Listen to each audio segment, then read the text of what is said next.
I always thought I was just weak. That's what my family called it. Too sensitive. Too dramatic.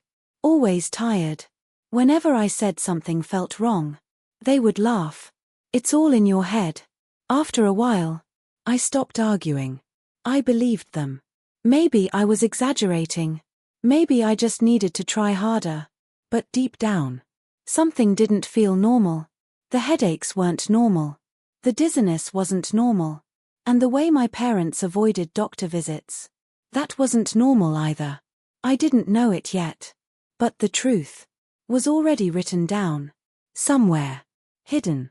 When I turned 18, I decided to go to the doctor alone. No one told my parents. I was tired of guessing. The nurse asked for my medical history. I shrugged. I don't really have one. She looked confused. That's strange, she said. There are previous records here. My stomach dropped. Previous records? I had never been told about any tests, any diagnoses, any reports. When the doctor walked in, he kept glancing at his screen. Then at me. Then back at the screen. Why did you stop treatment? He asked. Treatment? My heart started racing. I never started anything, I said. The room suddenly felt smaller. Because in that moment, I knew something wasn't right. The doctor turned his screen toward me. There's a diagnosis from 3 years ago, he said carefully. I stared at the words. Chronic autoimmune disorder. My hands went cold. 3 years ago. I was 15. There were blood tests. Scans. Follow-ups scheduled, he continued. Follow-ups. Scheduled. But I never went to any. Because no one told me. They requested copies of all records, he added. They. Your parents. The room went silent. All those nights I was called dramatic. All those times I was told to stop pretending. It wasn't in my head. It was documented. Official. Signed. Stamped. And hidden from me. That night, I confronted them. I placed the printed report on the table. No yelling. Just one question. Why didn't you tell me? My mother didn't look surprised. My father didn't look guilty. They looked annoyed. It wasn't serious, my father said quickly. You would have panicked. Panicked? I was living in pain. You were too young to understand, my mother added. Too young to understand my own body.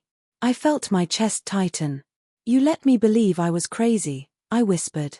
My father stood up. We did what was best. That sentence. That calm, confident sentence.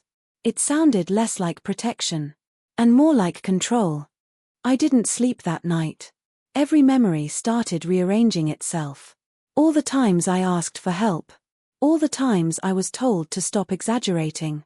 The next morning, I checked the hospital portal again. There were notes. Detailed ones. Parents declined extended treatment. Declined. Why would they refuse treatment? Then I remembered something. My father was running for a local position that year. Public image meant everything. A sick daughter didn't fit the picture. Chronic illness sounded expensive. Complicated. Embarrassing. Suddenly it made sense. It wasn't about protecting me. It was about protecting their reputation. And maybe their money. And that realization hurt more than the diagnosis. 2 days later, the doctor called me. I'd like your parents to come in, he said. For clarity. Clarity. That word felt heavy. I told my parents the doctor needed to see all of us. They weren't happy. But they agreed. The waiting room felt colder than usual. No one spoke. My mother kept scrolling on her phone. My father stared at the wall. When the doctor called us in, his tone was different. Professional. Firm. He opened the file. And I could feel something shifting. This wasn't going to stay private. Not today. The doctor didn't waste time. He opened the file. And began reading. Initial diagnosis confirmed at age 15. My mother shifted in her seat. Recommended treatment plan, 6 months. My father cleared his throat. Follow-up appointments cancelled by guardians. The word echoed. Guardians. Not parents. Guardians. I need to understand, the doctor said calmly. Why treatment was refused. My father tried to interrupt. We handled it privately. The doctor didn't stop. There is no record of alternative care. The silence became heavy. For the first time. They weren't controlling the story. The truth was. And it was being spoken. Out loud. Then the doctor turned to me. Not to them. To me. You should have been treated immediately, he said. His voice wasn't angry.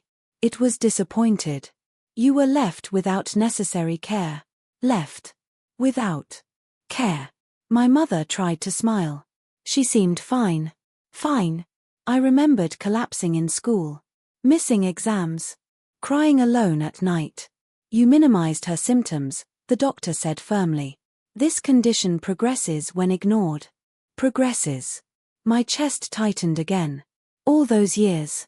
All that damage. Preventable. And for the first time, someone in authority wasn't doubting me. He was validating me. Out loud. The room was too quiet. No one could pretend anymore. My father tried one last time.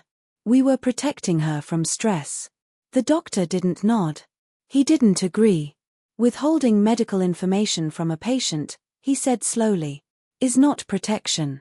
It felt like the air shifted. My mother's eyes filled with tears. But they weren't for me. They were for the situation. For losing control. I realized something in that moment. They weren't afraid of my illness. They were afraid of accountability. And now, they couldn't rewrite the story, because someone else had read it. Out loud. I didn't look at them. I looked at the doctor. What are my options now? I asked. My voice was steady. Stronger than I felt. He explained the treatment plan again. Medication. Monitoring. Lifestyle changes. Things that should have started years ago. I nodded. I'll begin immediately. No permission asked. No approval needed. For the first time. Decisions about my body were mine. My father tried to speak. We need time to think. No, I said calmly. I don't. That was the moment something shifted. Not loudly. But permanently. I wasn't the weak one anymore. In the parking lot. They finally exploded. You embarrassed us, my father snapped. Embarrassed? I almost laughed. I embarrassed you? I asked quietly. My mother's voice shook. We did what we thought was right. No. They did what was convenient. You let me think I was broken, I said. You let me doubt my own pain. Silence. Real silence this time. Not the controlled kind. The kind that comes when excuses run out. I needed parents, I continued. Not managers. My father looked away. And for the first time in my life, I didn't feel small. I felt awake. I moved out 2 months later. Not dramatically. Not angrily. Quietly. I started treatment. Slowly, my body responded. The headaches softened. The dizziness faded. And something else disappeared too. The doubt. For years, I thought I was weak. Too sensitive. Too dramatic. But I wasn't. I was untreated. There's a difference. I don't hate them. But I don't rely on them either. Because the doctor didn't just expose my records that day. He exposed the truth. And the truth did something powerful. It gave me ownership. Not just of my medical file. But of my life. Control.